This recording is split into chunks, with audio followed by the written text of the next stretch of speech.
Europe Matin, Dimitri Pavlenko. L'édito sport sur Europe 1. Bonjour Virginie Fulpin. Bonjour Dimitri, bonjour à tous. Ravi de vous retrouver, même si c'était très sympa avec Jean-François Pérez en votre absence. Alors le CNOSF, le Comité Olympique Français, organisait hier un grand oral des candidats à l'élection présidentielle sur la thématique évidemment du sport.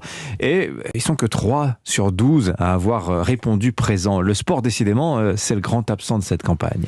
Si le 15 de France bat l'Angleterre demain au Stade de France et réalise le Grand Chelem dans le tournoi Destination, à votre avis, combien de candidats à la présidentielle vont féliciter les Bleus et se répandre sur les vertus du sport qui fait notre fierté nationale? Pas de suspense, tous, à chaque médaille, à chaque exploit de nos champions, on a droit à ces hommages, le cœur sur la main. Maintenant, combien de candidats ont donc répondu présent à l'invitation du CNOSF pour son grand oral sur le sport? Vous le disiez, 3. Anne Hidalgo, Yannick Jadot et Fabien Roussel. Merci à eux quand même, mais pourquoi étaient-ils si peu nombreux? Ça en dit long sur la place du sport dans cette campagne, sur l'importance qu'on accorde au sport dans ce pays, et aussi aucune, à part pour se faire mousser quand nos sportifs gagnent. Il y a 16 millions de licenciés sportifs en France. On fait comme s'ils n'existaient pas?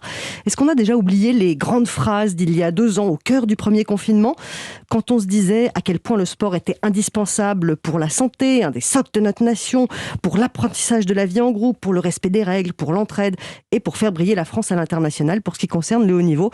Vous voyez, la liste est longue. Bon, alors décharge, Virginie. Les candidats à la présidentielle sont hyper sollicités. Toutes les branches, tous les métiers veulent les avoir et ces candidats ont des agendas extrêmement remplis. C'est là où le CNOSF et ses partenaires ont sans doute commis une erreur hier. Ils voulaient que ce soit les candidats en personne qui viennent défendre leur projet pour le sport. Et effectivement, une matinée entière pour parler de sport, ça peut sembler un peu chronophage et un peu à côté de la plaque, notamment au regard de la situation internationale.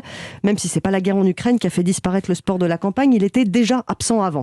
Mais admettons, ça aurait sans doute été plus efficace de faire venir ceux qui s'occupent directement de la thématique sport dans les équipes des candidats, pas forcément les candidats eux-mêmes.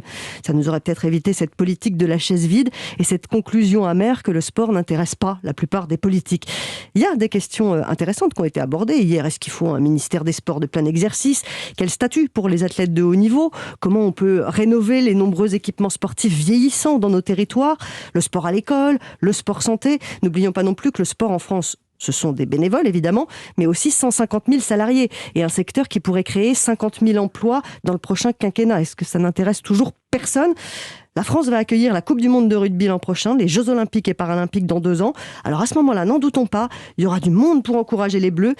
Mais hier, il faut bien le dire, on était assez loin de la nation sportive. C'est vrai, vous avez raison. Merci Virginie Fulpin. Il est 7h23.